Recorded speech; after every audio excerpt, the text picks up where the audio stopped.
Hi all, welcome back to recipe try. എല്ലാവർക്കും സുഖമാണെന്ന് വിശ്വസിക്കുന്നു. അപ്പോൾ ഞാനിന്ന് ചെയ്യാൻ പോകുന്നത് ഒരു അറേബ്യൻ ചിക്കൻ കബ്സ റൈസ് റെസിപ്പിയാണ്. പ്രഷർ കുക്കറിലാണ് ഞാനിത് ചെയ്യാൻ പോകുന്നത്.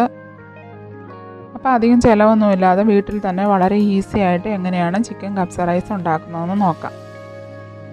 അതിനു മുമ്പ് ഈ വീഡിയോ ഇഷ്ടപ്പെട്ടു കഴിഞ്ഞാൽ ലൈക്ക് ചെയ്യുക, കമൻറ്റ് ചെയ്യുക, ഷെയർ ചെയ്യുക.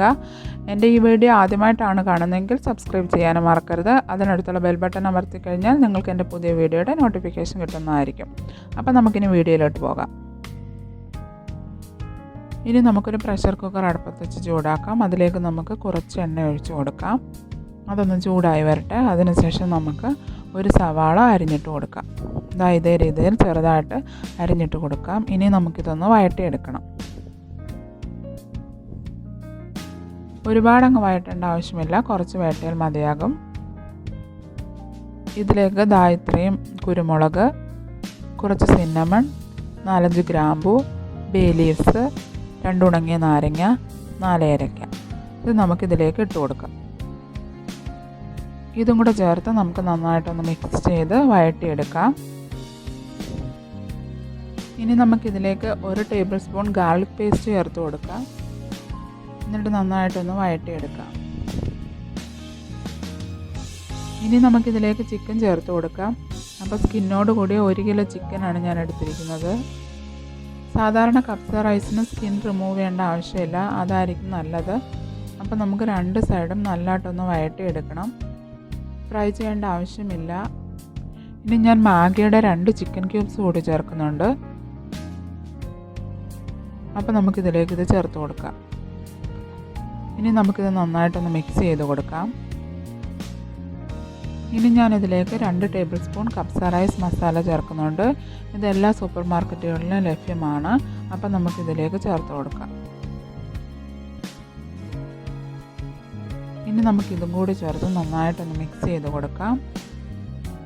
ഇനി ഞാനിതിലേക്ക് 2 മീഡിയം സൈസ് തക്കാളി അരച്ച് ചേർക്കുന്നുണ്ട്. അപ്പോൾ നമുക്കിനി അതും കൂടി ചേർത്ത് കൊടുക്കാം.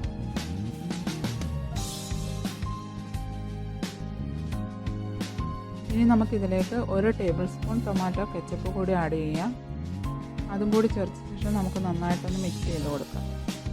ഇനി ഇതിലേക്ക് കുറച്ച് വെജിറ്റബിൾസ് വേണം. അപ്പം ഒരു മീഡിയം സൈസ് സുക്കിനി എടുത്തിട്ടുണ്ട്, 1 പൊട്ടാറ്റോ, 3 പച്ചമുളക്, 1 മീഡിയം സൈസ് ക്യാപ്സിക്കം. ഇത്രയും വെജിറ്റബിൾസ് നമുക്കിതിലേക്ക് ആഡ് ചെയ്യാം. അതിനുശേഷം നമുക്ക് നന്നായിട്ടൊന്ന് മിക്സ് ചെയ്ത് കൊടുക്കാം. ഇനി നമുക്കിതിലേക്ക് ചിക്കൻ വേവുന്നതിന് ആവശ്യമായ വെള്ളം ഒഴിച്ച് കൊടുക്കണം. അപ്പം ചിക്കന് നിരപ്പ് നിൽക്കത്തക്ക രീതിയിൽ നമുക്ക് വെള്ളം ചേർത്ത് കൊടുക്കാം. ഇനി നമുക്കിതിലേക്ക് ആവശ്യമായിട്ടുള്ള ഉപ്പ് കൂടി ചേർത്ത് കൊടുത്ത് നന്നായിട്ടൊന്ന് മിക്സ് ചെയ്തെടുക്കാം. ഇനി നമുക്കിതൊന്ന് അടച്ച് വെച്ച് വേവിക്കാം. അപ്പോൾ ചിക്കൻ വേവുന്നതിന് അധികം സമയമൊന്നും വേണ്ട, അപ്പോൾ 1 വിസിൽ മതിയാകും. ഇനി ഞാൻ ഇതിലേക്ക് 3 ഗ്ലാസ് ബസ്മതി റൈസ് എടുത്തിട്ടുണ്ട്.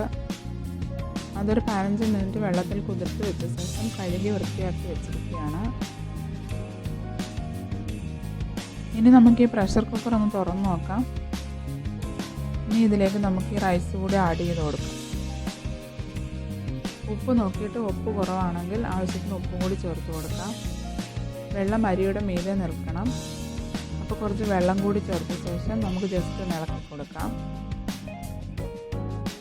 നമുക്ക് വീണ്ടും അടച്ചു വെച്ചൊന്ന് വേവിക്കണം. അപ്പോൾ നമുക്കിനി വിസിലിൻ്റെ ആവശ്യമില്ല, ഒരു 15 മിനിറ്റ് ലോ ഫ്ലെയിമിൽ നമുക്ക് വെക്കാം. 15 മിനിറ്റ് കഴിഞ്ഞ ശേഷം നമുക്കിതൊന്ന് തുറന്ന് നോക്കാം. വെള്ളമൊക്കെ നന്നായി വറ്റി, ചിക്കനൊക്കെ നന്നായിട്ട് വെന്തിട്ടുണ്ട്, മസാലയൊക്കെ അതിനകത്ത് പിടിച്ചിട്ടുണ്ട്.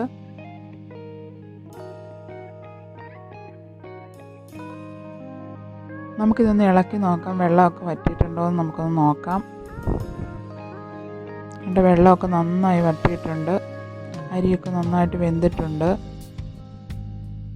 അപ്പം ഞാനിതൊരു സർവിങ് പ്ലേറ്റിലേക്ക് മാറ്റിയിട്ടുണ്ട്. വളരെ ഈസി ആയിട്ട് ഉണ്ടാക്കാൻ പറ്റുന്ന ഒന്നാണിത്. അപ്പം നിങ്ങളെല്ലാവരും ഒന്ന് ട്രൈ ചെയ്യുക. റൈസ് മസാലയും 2 ചിക്കൻ ക്യൂബ്സ് മാത്രം എക്സ്ട്രാ മേടിച്ചാൽ മതിയാകും. ബാക്കിയെല്ലാം നമ്മുടെ വീട്ടിൽ തന്നെ കിട്ടുന്ന സാധനങ്ങളാണ്. അപ്പോൾ വളരെ ഈസി ആയിട്ട് ഉണ്ടാക്കാൻ പറ്റുന്ന ഒന്നാണിത്. അപ്പോൾ എൻ്റെ ഈ വീഡിയോ ഇഷ്ടപ്പെട്ടെന്ന് കരുതുന്നു. ഇഷ്ടപ്പെട്ട് കഴിഞ്ഞാൽ ലൈക്ക് ചെയ്യാനും കമൻറ്റ് ചെയ്യാനും ഷെയർ ചെയ്യാനും ഒന്നും മറക്കരുത്. അപ്പോൾ ആദ്യമായിട്ടാണ് വീഡിയോ കാണുന്നതെങ്കിൽ സബ്സ്ക്രൈബ് ചെയ്യാനും മറക്കരുത്. അപ്പോൾ നമുക്കിനി അടുത്ത വീഡിയോയിൽ വീണ്ടും കാണാം. Tata, bye bye.